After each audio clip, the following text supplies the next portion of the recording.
turtle heads. Don't touch cloth. What? You gotta love when there's a dragon right behind you, right? Herptofauna. You like that word?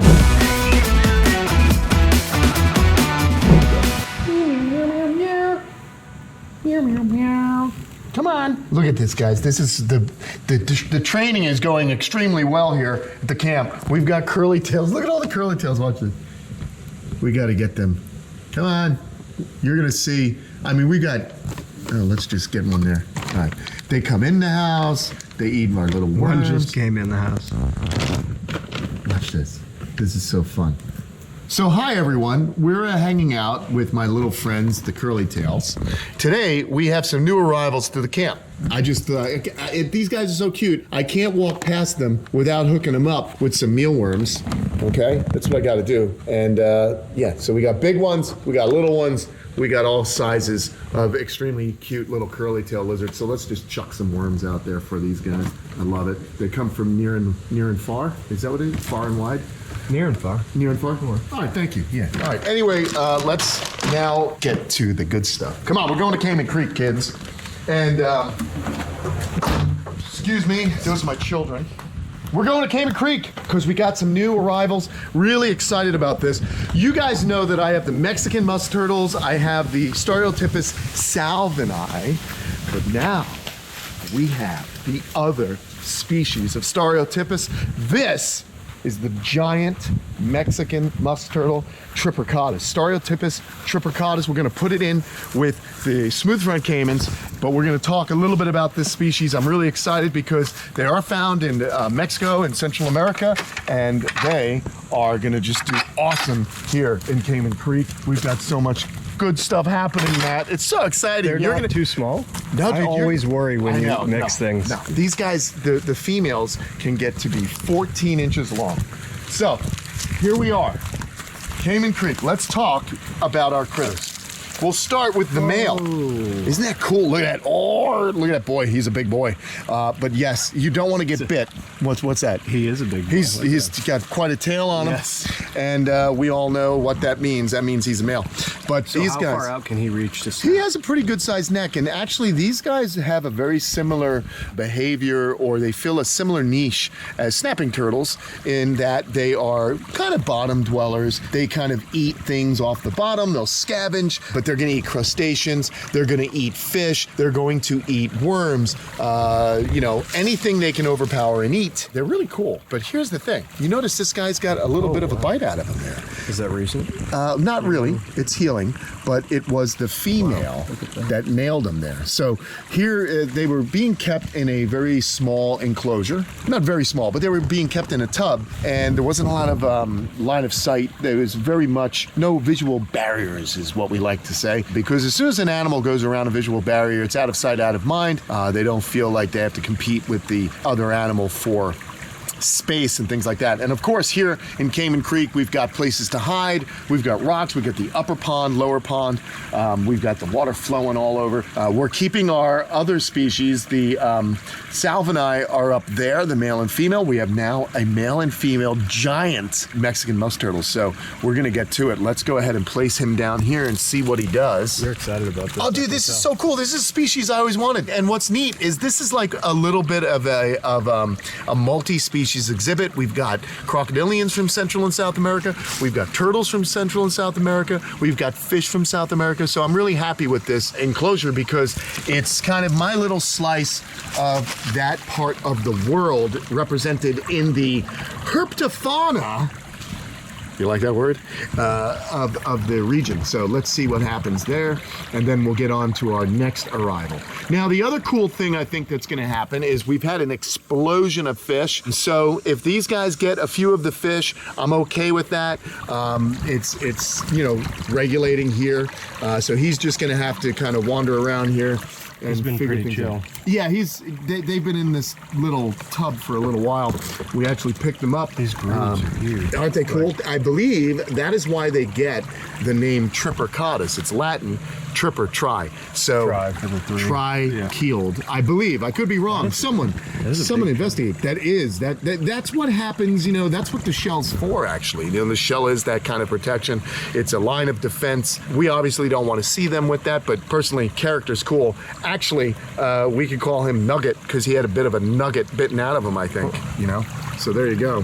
That's Nugget. Males aren't going to get that large, but the females do get larger, and we happen to have a girl who is she's not even full grown, but she's well on her way. Oh yeah. She's excited. Yeah, she's excited. Again, you know, these have that narrow bridge. There's a narrow bridge, okay? Yep. That's the bridge. Okay. And then this is the plastron, and she's exposed a little bit. Look at her dainty little tail, but that large head, powerful bite on these guys. So you don't want to get bit. They can crush through snail shells and things like that. I bet you she's going to be a little bit more kind of energetic. Oh, yeah. Yep. Much more energetic. Gosh, I wouldn't want to get bit by that girl. Look at her. Let me see the back. You want to see the back? Feet? Yeah. You want to see it. I just wanted to touch the back feet. I always am so surprised at how strong they are. They are strong. They have such a push with their legs. Yeah, man. It's nuts.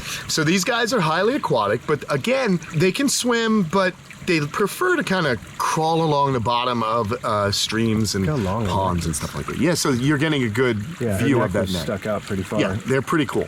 Wow. Not quite as long as a snapping turtle, but could still do some damage to a finger that was an errant finger in the wrong position. But this is so exciting, man. This is a cool turtle, dude. I love musk turtles, and these are truly some exotic members of the Kinosternin,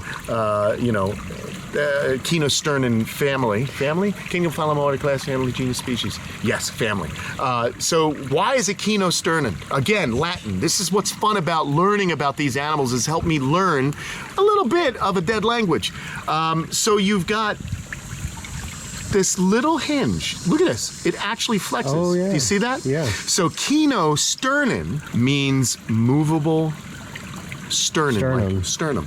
Kino, kinetic. I think. I could be wrong, but that's what I'm guessing. Anyway. What are the two things? That's awesome. Isn't that cool? Yeah. So that's the family, Kinosternin. That's how you know they're in that Kinosternin family, is all Kinosternin musk turtles have a slightly movable hinge. That's great. We can actually move it. Yeah. What are the little two things underneath her mouth there? That's a great question, man. And you'll see snapping turtles have these little barbs. The best guess we can talk about with this. I can't believe your finger's there. I would freak out. You'd freak out. You look at these little kind of projections there. What they actually are is these animals live in muddy areas. It's not always clear water. So they have these little tubercles, would be a good word perhaps, and that helps them feel around in the mud. So maybe they're feeling around in the mud with their chin, looking for any kind of invertebrates or something hiding in the mud, so they don't necessarily have to rely on smell or eyesight. They can just kind of feel around. It's just another way they can feel, and that's a really good adaptation for them to kind of snap out. They find something squirming around there, they feel something with those little projections, and they're able to really kind of it's like another sense, if you will. Okay, so he still hasn't moved. He's still there. Let's see what she's gonna do. She's a little more. So you can see she's a pretty good. They're both good size. The caiman have not messed with any of the turtles that have been in here. So I'm pretty excited about. Where are the caiman, by the way? They're hiding in here. Yeah, they're just kind of hanging out in there. But gosh, I mean, these guys are not doing anything. Let's see if she'll move. And the good thing is we could follow her underwater. Wow, look out! Look out, she's moving. She's hauling. There's some so water funny for how her. fast she is. Yeah, right? That burst of speed. So she is going to be awesome. I don't know her name, friends. I'm taking suggestions. Look at that. And they have a cave to hide in. So awesome. Are there other turtles in here? There are. There are the Amazon spotted river turtles. So that's awesome. Look at that guy. And there you have the fish first come one. over to investigate immediately. That was so cool. Yeah, the fish are interested. They're curious, but we'll see what happens, hopefully, you know, she will eat some of these fish, and there'll be a balance in Cayman Creek. So that's pretty awesome. I'm gonna go ahead and move him into the water so he realizes, oh, hey, there's water here. This is a nice feeling, don't you think? So she's investigating over here. yeah, she tried to get into a little cave. Right, that's something they like to do. It's like, let me hide. Like other musk turtles, these are gonna be active in the evenings. They like the cover of darkness. They have a really pretty shell. They have a nice kind of olive green, I think, a little brown. Yeah, green. you're definitely colorblind. Am I? What color They're is that? completely yellow-brown. They're beautiful, but they're not green. Thank you, I don't know. Well, what's yellow and brown when you mix it together? It's not that. It's not? No, it is. That's yellow and brown. I hate being handicapped. All right. Well, I do like the... They're beautiful. They're beautiful. No doubt. I'm right about that, right? Yes. They're not like fugly, are they? I mean, No, they're come on, amazing. dude. They have They're little awesome. pig snouts. Yeah. Come on, and a what do you beautiful do? little shell. What you got moving? Get... It's so funny how an ADD person loves turtles. I'm the most impatient human Well, that's being why ever. you like them. I like them because they're so calm. Yeah, You there he just get goes. to chill. That's exactly right. Look at her go. Look at her go. Look at that. That is so cool, man. Immediately she's gonna, goes to once the- she goes into that cave, we won't see her again for a while. So, They like the darkness. well, they're They looking for like cover. The shadow. They've had quite the trip. Yeah. So they're just looking like, let me just acclimate. Let me go hide. Is this going to be my new house? I think they're going to be really, really happy. Here, look at, she's going to take a breath. She's going to take a breath. Where did they come from? Oh, I scared her. Yeah. Good job, Matt, with your big giant feet pounding That's around me. over there. Yeah, she's cool. Look at her go. Look at this. She's got fish in the water. I'm going to not move. That is cool. Now remember, She actually went right after a fish. did she really? I think so. This is so awesome. It's very cool. They've got so much habitat here to use. Yeah, this is not a cage. This is not a plastic Tupperware box. This is a great place. This to is live. really good. Yeah. So I'm excited. I'm not going to move. Let's just see what she does. I like their faces. They have those very interesting faces. Oh, let's see. She's going to see the male. She's ignoring him. We'll just do a bunch of underwater. Yeah, this is really good. As long as she keeps moving around. And it is funny how serious the fish are. Yeah, they came right over.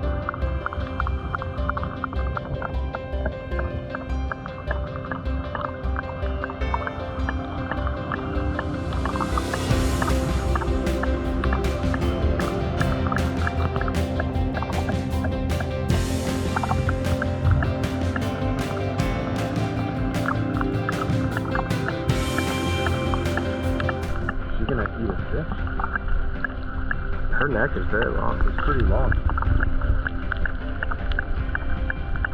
I think she's liking this. Like, she's very interested in what the other one's hiding.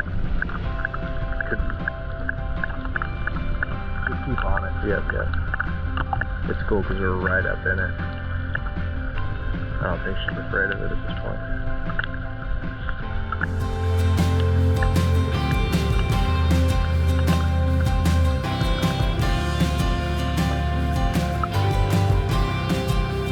There's a big fish in here, dude. Yeah. Definitely.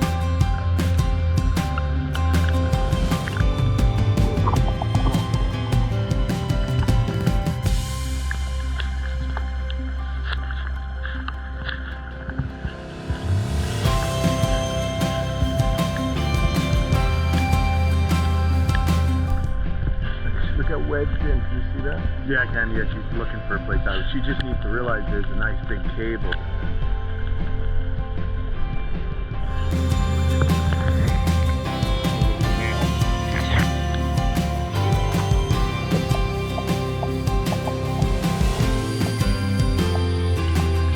Is he eating something? No. What he's doing is he's actually pulling water in, and they can siphon through water, and they can get a little bit of oxygen that way. Oh, okay.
So, very cool that we added these guys to Cayman Creek. We have the male just kind of poking around, checking things out right here. He's come out of his shell, so to speak, whereas the female has now wedged herself into a corner. But I'll bet you when I come over here later on this evening, they're gonna be moving around all over the place, and in the weeks and months and years to come, we're gonna really understand these animals and their behavior, and I'm gonna learn so much about them just by hanging out, being quiet, and watching nature unfold right in my backyard habitat right here at Cayman Creek. Shout out to Ed the Pond Professor and Greg Woodstock for building such an amazing habitat for my cayman who are kind of sleepy. Go ahead and have a look at that face right there. You gotta love when there's a dragon right behind you, right? That is awesome. So friends, Romans, turtle heads. Don't touch cloth. Anyway, I'll see you guys on the next video. Really stoked on the new arrivals. It's been a little while since we got some new animals to hang out here and share my home with. So thanks to my buddy Andy for helping me out by giving me 2 of the species I've always wanted. All right, everyone, like, subscribe, comment, and I'll see you again on another video. Thank you so much. I'm gonna go play with my turtles.